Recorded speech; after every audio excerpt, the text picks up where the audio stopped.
नमस्कार, मैं हूं श्रवण तंबोली और आप देख रहे हैं गुनाह। वो जो आप बार बार कहते हैं ना, अब घर से निकलने में डर लगता है। पता नहीं कब किस मोड़ पर मौत खड़ी हो, जाने कब कहां कौन ताक में बैठा हो। उन सब वारदातों की पूरी तफसील लेकर आता हूं मैं दिखाता हूं गुनाहों की एक एक तस्वीर, ताकि आप और आपके अपने रह सके महफूज, क्योंकि नजर हटी वारदात घटी।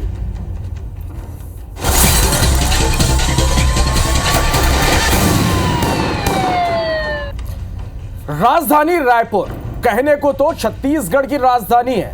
पूरी सरकार यहीं से चल रही है, प्रशासन के बड़े बड़े अधिकारी यहीं बैठते हैं। लेकिन अगर इसे आप अपराध की राजधानी कहें तो शायद कोई ऐतराज नहीं होगा।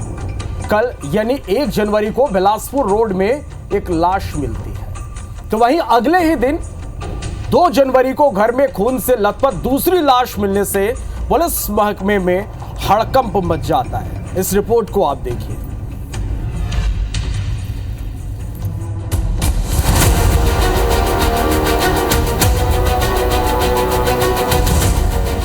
इकतीस दिसंबर की रात जब पूरी दुनिया नए साल के जश्न में डूबी थी, रायपुर के धनेली गांव के पास एक घर में मां और बेटी की चीखें जश्न के शोर में दब कर रह गई। नए साल के पहले 2 दिन और 2 दिन की ये अलग अलग तस्वीर। घर में मां और बेटी की हत्या कर नाबालिग बेटी की लाश को धनेली से 2 किलोमीटर दूर फेंक दिया गया, जो 1 जनवरी को मिली। तो वहीं 2 जनवरी को मां की लाश उस घर में खून से लथपथ हालत में मिली। उसकी दोनों कलाइयां धारदार हथियार से काटी गई थी। चेहरे और गले पर जख्म के निशान थे। महिला के पति की मौत 15 साल पहले ही हो गई थी। तब से वो अकेली ही अपनी बेटी के साथ रह रही। कबाड़ बीनने और गोबर के कंडे बेचकर गुजारा चलता था। घर में बिजली कनेक्शन भी नहीं था। अपना फोन चार्ज करने के लिए भी पड़ोसी के यहाँ देना पड़ता था। इस बार भी मां ने पड़ोसी के घर फोन चार्ज पर लगाया, और जब वो 2 दिन तक फोन लेने नहीं लौटी तो पड़ोसियों ने घर पर देखा, जिसके बाद इस डबल मर्डर कांड का खुलासा हुआ। डॉग स्क्वाड एफएसएल की टीम जांच में जुट गई है, तो क्राइम ब्रांच की टीम आरोपियों को शिकंजे में लेने के लिए दिन रात एक कर रही है। लड़की की बॉडी मिली थी, उसमें जांच कार्रवाई की जा रही है। नाली के किनारे, रोड के किनारे बॉडी पड़ी हुई थी।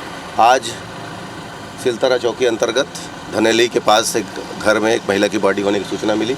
यहाँ पर पुलिस की टीम, डॉग स्क्वाड, एफएसएल की टीम पहुँची हुई है।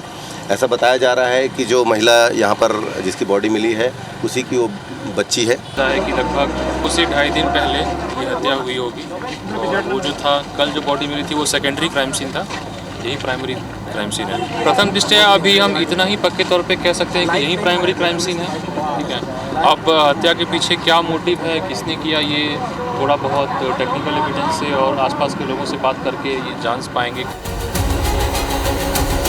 इस घटना के बाद से राजधानी रायपुर में दहशत का माहौल है। सभी डरे हुए हैं, क्योंकि अपराध कम होने के बजाय लगातार बढ़ता जा रहा है। पुलिस घटना के पीछे अवैध संबंध, पुराना विवाद जैसे कई एंगल खंगाल रही है। लेकिन घटना को देखते हुए ये तो साफ हो गया है कि इस अपराध में 1 से ज्यादा आरोपी शामिल हैं। बस इंतजार है तो कानून के हाथों का उनकी गर्दन तक पहुंचने का। तहसीन जैदी के साथ राजेश राज, IBC 24 रायपुर। मंदसौर में एक प्रेमी ने अपने प्रेमिका के 35,000 रुपए के लिए हत्या कर दी। घटना 29 दिसंबर की है। गांव बेलिया में एक नाले में महिला की लाश मिली। पुलिस जांच में पता चला कि हत्या विकेश नाम के शख्स ने की, जो कि मृतका का प्रेमी था। आरोपी ने मृतका मांगी बाई से 35,000 रुपए कर्ज लिया था, जिसको लेकर दोनों के बीच कहासुनी हुई और आरोपी ने तैश में आकर अपनी महबूबा की हत्या कर दी। फिलहाल पुलिस ने आरोपी को गिरफ्तार कर लिया है। महिला का प्रेम प्रसंग एक व्यक्ति के साथ चल रहा था जिसका नाम विकेश है। उसने कई लोगों से कर्जा ले रखा था। उसने मृतिका जिससे उसके संबंध प्रेम प्रसंग के थे उससे भी कर्जा ले रखा था। दिनांक 29 तारीख को मृतिका से विवाद हुआ और विवाद के बाद फिर उसने जो है मृतिका पे हमला कर दिया और उसकी मृतिका की हत्या कर दी। तो पुलिस ने जो है आरोपी विकेश है उसको गिरफ्तार कर लिया। नशा इंसान को हैवान बना देता है ये तो सुना होगा, लेकिन नशा किसी को लड़की बना दे ये आपने कभी नहीं सुना होगा। मामला इंदौर का है, जहां क्राइम ब्रांच ने एक ऐसे डॉक्टर को गिरफ्तार किया है जो नशे का धंधा करता है और खुद भी नशा करता है, जिसके बाद लड़कियों जैसे व्यवहार करने लगता है। जब क्राइम ब्रांच ने इसे गिरफ्तार किया तब भी वह लड़कियों की ही वेशभूषा में था। इस आरोपी के पास से 30 ग्राम एमडी ड्रग्स और 2.5 किलो गांजा बरामद किया गया। आरोपी लोन लेकर नशे का धंधा कर रहा था और अब तक 5 लाख की ड्रग्स खरीद चुका है। इसके एक साथी को भी पुलिस ने गिरफ्तार किया है, वह भी नशा करता है। फिलहाल दोनों आरोपियों से अब पुलिस पूछताछ कर रही है। इंदौर का रहने वाला ये दोनों लोग मिले। इनकी जब तलाशी दी गई तो इनके पास से लगभग 30 ग्राम एमडी मिली और 2.5 किलो के लगभग गांजा मिला है, जिसको जब्त करके कार्रवाई की जा रही है। पुलिस रिमांड में लेकर के इनसे जब पूछताछ की जाएगी तो और भी चीज़ों का खुलासा होगा इसमें। जबलपुर में एक बदमाश को अपने जन्मदिन के खास मौके पर अपने खिलाफ गवाही देने वाले शख्स को धमकी देना भारी पड़ गया। धमकी से परेशान शख्स ने बदमाश की गोली मारकर हत्या कर दी। यह मामला संस्कार धानी के हनुमानताल थाना क्षेत्र के मोहरिया इलाके का है, जहां बीती रात बदमाश समीर मंसूरी की गोली मारकर हत्या कर दी गई। बता दें कि 1 जनवरी को समीर अपने घर में बर्थडे पार्टी मना रहा था और इसी दौरान सैफू और आरिफ नाम के 2 आरोपी उसके घर में घुसकर छत पर पहुंच गए। सैफू ने अपने पास रखे पिस्टल से समीर को सीने और पेट में गोली मार दी, जिससे उसके मौके पर मौत हो गई। पुलिस ने आरोपी सैफू को गिरफ्तार कर लिया है। पूछताछ में पता चला कि सैफू ने एक मामले में समीर के खिलाफ गवाही दी थी, जिस वजह से खफा होकर समीर ने धमकी दी थी कि वो अपने जन्मदिन का केक काटने के बाद सैफू का गला काट देगा।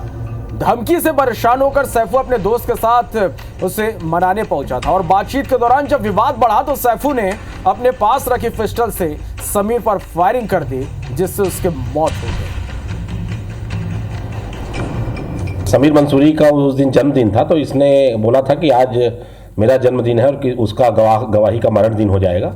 तो वो सैफू इस बात से घबरा गया था और उससे बातचीत करने आया था, लेकिन देखा कि समीर मंसूरी उस पर हमला कर रहा है तो सैफू ने उसको पिस्टल चला दिया, जिससे समीर मंसूरी की मृत्यु हो गई। मुख्य आरोपी जो सैफू है उसको गिरफ्तार कर पिस्टल जब्त कर लिया गया है। एक अन्य आरोपी का भी लोकेशन पता चल गया है, जल्द उसको भी गिरफ्तार कर लिया जाएगा। नया साल कई लोगों के लिए खुशियां तो कई लोगों के लिए गम लेकर आया। लोरमी के चंदेली में हुए खूनी संघर्ष में जमीन खून से लाल हो गई और घरों में पसर गया मातम।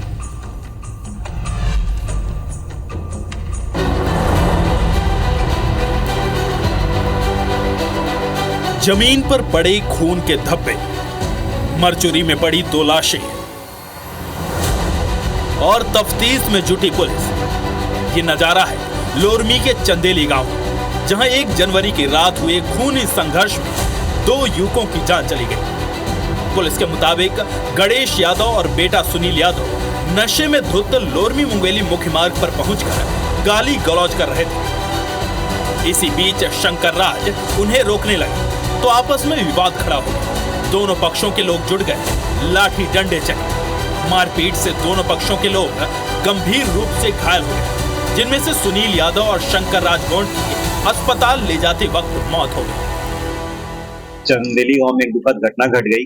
यहाँ पर यादव समाज और गोंड समाज के 2 परिवार जो काफी समय से एक दूसरे के साथ में रहे, दोनों परिवारों के बीच में, जिसमें कि यादव परिवार के 2 लोग थे, सुनील यादव और साथी, और यहाँ पर शंकर राज और साथी, इनके बीच में सामान्य सी बात को लेकर के विवाद बढ़ने लगा। गोंड समाज में से शंकर राज की मृत्यु हो गई, जिसकी उम्र 35 वर्ष थी, और सुनील यादव जो था उसका भी इलाज के दौरान वहां पर उसकी मृत्यु हो गई।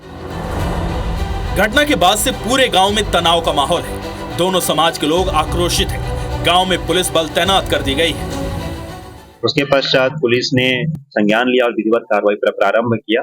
इन लोगों ने घटना को कारित किया, उन लोगों को भी चोट लगी थी, तो वो लोग भी अभी भी हॉस्पिटल में भर्ती हैं और यहाँ पर पुलिस बल चंदेली गांव में पुलिस बल लगा हुआ है। वहीं पुलिस ने 2 युवकों की मौत का केस दर्ज कर जांच शुरू कर दी है। सौरभ दुबे, IBC24, लोरमी। हरदा के चारखेड़ा में हुए अंधे कत्ल का पुलिस ने खुलासा कर दिया। पुलिस अधीक्षक अभिनव चौकसे के मुताबिक 27 दिसंबर को चारखेड़ा में अज्ञात व्यक्ति की लाश मिली थी। मृतक की पहचान इटारसी निवासी चेतराम के रूप में हुई।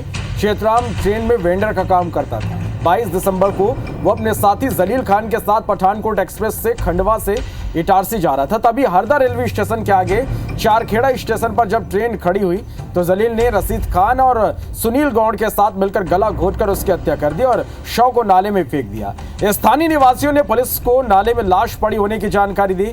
शक के आधार पर पुलिस ने जलील से पूछताछ की, जिसमें उसने अपना गुनाह कबूल कर लिया और बताया कि चेतराम और उसकी बीवी के बीच बातचीत होती थी। उसे शक था कि चेतराम और उसकी बीवी के बीच अवैध संबंध है, जिसके चलते उसने अपने दोस्तों के साथ मिलकर उसकी हत्या कर दी।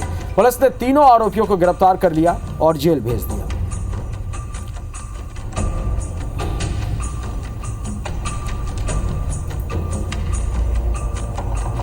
इसमें अपराध दर्ज करके इसमें जो मुख्य आरोपी था जलील, उसको पकड़ा जाता है। जलील अपने बयानों में इसे कबूल करता है और इस प्रकार यह पूरी गुत्थी सुलझती है। इसमें 2 अन्य आरोपी हैं जो कि फाइलवाड़ हरदा के रहने वाले हैं, राशिद और अनिल गौर जो कि बिहार का है।